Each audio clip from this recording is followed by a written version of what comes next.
ലോക്സഭാ തെരഞ്ഞെടുപ്പിന് മുന്നോടിയായി പ്രതിപക്ഷ സഖ്യത്തിന്റെ ശക്തി പ്രകടനമായി മാറി ഡൽഹി രാംലീല മൈതാനത്തെ മഹാറാലി. ഡൽഹി മുഖ്യമന്ത്രിയും AAP ദേശീയ കൺവീനറുമായ അരവിന്ദ് കെജ്രിവാൾ, ഝാർഖണ്ഡ് മുഖ്യമന്ത്രിയായിരുന്ന ഹേമന്ത് സോറൻ എന്നിവരുടെ അറസ്റ്റിൽ പ്രതിഷേധിച്ച് ആഹ്വാനം ചെയ്ത ലോകതന്ത്ര ബച്ചാവോ റാലിയിലേക്ക് പതിനായിരക്കണക്കിന് പ്രവർത്തകരാണ് ഒഴുകിയെത്തിയത്.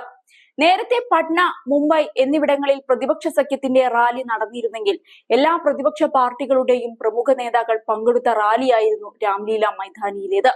അടുത്ത കാലത്തായി പൊതുപരിപാടികളിൽ അധികം പങ്കെടുക്കാറില്ലാത്ത പാർട്ടി മുൻ അധ്യക്ഷ സോണിയാഗാന്ധി, നിലവിലെ അധ്യക്ഷൻ മല്ലികാർജുൻ ഖാർഗെ, രാഹുൽ ഗാന്ധി, പ്രിയങ്ക ഗാന്ധി, KC വേണുഗോപാൽ തുടങ്ങിയ കോൺഗ്രസിന്റെ പ്രമുഖ നേതാക്കളെല്ലാം തന്നെ രാംലീല മൈതാനത്ത് എത്തി. പഞ്ചാബ് മുഖ്യമന്ത്രി ഭഗവന്ത് മാൻ, ഝാർഖണ്ഡ് മുഖ്യമന്ത്രി ശംഭൈ സോറൻ എന്നീ മുഖ്യമന്ത്രിമാർക്ക് പുറമെ സീതാറാം യെച്ചൂരി, D രാജ, തേജസ്വി യാദവ്, അഖിലേഷ് യാദവ്, ഡെറിക് ഒബ്രെയിൻ, മെഹബൂബ മുഫ്തി, ഫാറൂഖ് അബ്ദുള്ള, ശരത് പവാർ, ഉദ്ധവ് താക്കറെ, തിരുച്ചി ശിവ, ദീപാങ്കർ ഭട്ടാചാര്യ തുടങ്ങിയ 28 പ്രതിപക്ഷ കക്ഷി നേതാക്കൾ പരിപാടിയിൽ സംസാരിച്ചു. അരവിന്ദ് കെജ്രിവാളിന്റെ ഭാര്യ സുനിത കെജ്രിവാൾ, ഹേമന്ത് സോറന്റെ ഭാര്യ കൽപ്പന സോറൻ എന്നിവരും റാലിയെ അഭിസംബോധന ചെയ്ത് സംസാരിക്കുകയുണ്ടായി.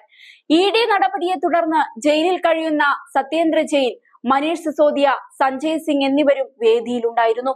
ഡൽഹിക്ക് പുറമെ പഞ്ചാബ്, ഹരിയാന, രാജസ്ഥാൻ, ഉത്തർപ്രദേശ്, ബീഹാർ, ഹിമാചൽ എന്നിവിടങ്ങളിൽ നിന്നുള്ള പ്രവർത്തകരാണ് പ്രധാനമായും രാംലീല മൈതാനിയിലേക്ക് ഒഴുകിയെത്തിയത്. കശ്മീർ, മധ്യപ്രദേശ് എന്നിവിടങ്ങളിൽ നിന്നെത്തിയ ഏതാനും പേർ അടങ്ങുന്ന ചെറിയ സംഘങ്ങളും മഹാറാലിയിൽ അണിചേരാനായി എത്തിയിരുന്നു. രാവിലെ 9 മണി മുതൽ തന്നെ പ്രവർത്തകരെ മൈതാനത്തിലേക്ക് പ്രവേശിപ്പിച്ചു തുടങ്ങുകയുണ്ടായി. ആം ആദ്മി, കോൺഗ്രസ് ഭേദമില്ലാതെ എല്ലാ പ്രവർത്തകരും BJPക്കും പ്രധാനമന്ത്രിക്കുമെതിരെ ശക്തമായ ഭാഷയിൽ വിമർശനം ഉന്നയിച്ചു. പ്രതിപക്ഷ നേതാക്കളെ EDയെ ഉപയോഗിച്ച് വേട്ടയാടുന്ന BJP നയത്തിന് വോട്ടിലൂടെ മറുപടി നൽകണമെന്ന് നേതാക്കൾ പ്രവർത്തകരോട് ആഹ്വാനം ചെയ്തു. ബംഗാളിൽ തൃണമൂൽ കോൺഗ്രസ് ലോക്സഭാ തെരഞ്ഞെടുപ്പിൽ തനിച്ചു മത്സരിക്കാൻ തീരുമാനിച്ചതോടെ മമതയുടെ പാർട്ടി ഇന്ത്യ സഖ്യത്തിൽ നിന്ന് പുറത്തേക്ക് എന്ന തരത്തിലുള്ള അഭ്യൂഹങ്ങൾ ഉണ്ടായിരുന്നു. എന്നാൽ തൃണമൂൽ കോൺഗ്രസ് ഇന്ത്യ സഖ്യത്തിനൊപ്പം അടിയുറച്ചു നിൽക്കുന്നുവെന്ന് ഡെറിക് ഒബ്രെയിൻ ആവർത്തിച്ചു പറഞ്ഞു.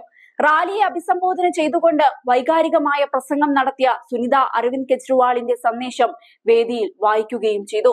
കെജ്രിവാൾ സിംഹമാണെന്നും അദ്ദേഹത്തെ അധികനാൾ BJPക്ക് ജയിലിൽ വെക്കാൻ കഴിയില്ലെന്നും സുനിത അഭിപ്രായപ്പെട്ടു. ജനങ്ങളുടെ ക്ഷേമത്തിനു വേണ്ടി പ്രവർത്തിക്കുന്ന കെജ്രിവാൾ കോടിക്കണക്കിന് ആളുകളുടെ ഹൃദയത്തിലുണ്ടെന്നും സുനിത പറഞ്ഞു. പ്രധാനമന്ത്രിയെ നഖശിഖാന്തം വിമർശിച്ചുകൊണ്ടായിരുന്നു രാഹുൽ ഗാന്ധിയുടെ പ്രസംഗം.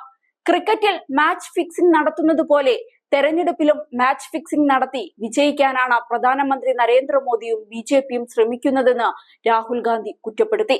EVMകൾ, ഒത്തുകളി, സോഷ്യൽ മീഡിയ, മാധ്യമങ്ങളെ സമ്മർദ്ദത്തിലാക്കൽ എന്നിവയില്ലാതെ BJPക്ക് 180 സീറ്റുകളിൽ കൂടുതൽ വിജയിക്കാനാവില്ല. BJP ഒരിക്കൽ കൂടെ കേന്ദ്രത്തിൽ അധികാരത്തിൽ വന്നാൽ രാജ്യത്തെ ഭരണഘടന മാറ്റുകയും ഇന്ത്യയിലെ ജനങ്ങളുടെ അവകാശങ്ങൾ നിഷേധിക്കപ്പെടുകയും ചെയ്യുമെന്ന് മുൻ AICC അധ്യക്ഷൻ തുറന്നടിച്ചു. പ്രതിപക്ഷ നേതാക്കളെ ഓരോരുത്തരായി ജയിലിലാക്കുകയാണ് കേന്ദ്ര സർക്കാർ. പ്രതിപക്ഷത്തെ ഏത് തരത്തിലും ഇല്ലാതാക്കാനുള്ള ശ്രമമാണ് നടത്തുന്നത്. തെരഞ്ഞെടുപ്പ് പടിവാതിൽക്കൽ എത്തി നിൽക്കെയാണ് കോൺഗ്രസിന്റെ ബാങ്ക് അക്കൗണ്ടുകൾ മരവിപ്പിക്കുന്നതും അരവിന്ദ് കെജ്രിവാളിനെ അറസ്റ്റ് ചെയ്യുന്നതും. അന്വേഷണ ഏജൻസികളെ വരുതിയിലാക്കിയുള്ള നീക്കത്തെ രാജ്യത്തെ ഓരോ ജനങ്ങളും എതിർക്കേണ്ടതുണ്ടെന്നും രാഹുൽ വ്യക്തമാക്കി. കോൺഗ്രസിന്റെ ബാങ്ക് അക്കൗണ്ടുകൾ മരവിപ്പിച്ചതോടെ പാർട്ടിക്ക് പ്രവർത്തിക്കാൻ പണമില്ലാതായി. ഇതോടെ പാർട്ടിയുടെ മുഴുവൻ പ്രവർത്തനങ്ങളും അവതാളത്തിലായിരിക്കുകയാണ്. തെരഞ്ഞെടുപ്പ് പ്രവർത്തനങ്ങൾ ആകെ അവതാളത്തിലെത്തിയിരിക്കുന്നു. BJPക്ക് വേണ്ടി മാച്ച് ഫിക്സിംഗ് നടത്താൻ മോദിക്കൊപ്പം കോടിപതികളായ ചില സഹായികളുണ്ട്. വരാൻ പോകുന്ന തെരഞ്ഞെടുപ്പ് ഇന്ത്യയെ രക്ഷിക്കാനും ഭരണഘടന സംഹരിക്കാനുമുള്ള മാർഗമാണെന്നും രാഹുൽ അഭിപ്രായപ്പെട്ടു. RSS BJP കൂട്ടുകെട്ട് രാജ്യത്തെ നശിപ്പിച്ച വിഷമെന്നായിരുന്നു AICC അധ്യക്ഷൻ മല്ലികാർജുൻ ഖാർഗെ വിശേഷിപ്പിച്ചത്. വരാനിരിക്കുന്ന ലോക്സഭാ തെരഞ്ഞെടുപ്പിൽ ഭരണകക്ഷിയെ പരാജയപ്പെടുത്താൻ എല്ലാ പ്രതിപക്ഷ പാർട്ടികളും ഒരുമിക്കണമെന്നും അദ്ദേഹം എടുത്തു പറഞ്ഞു.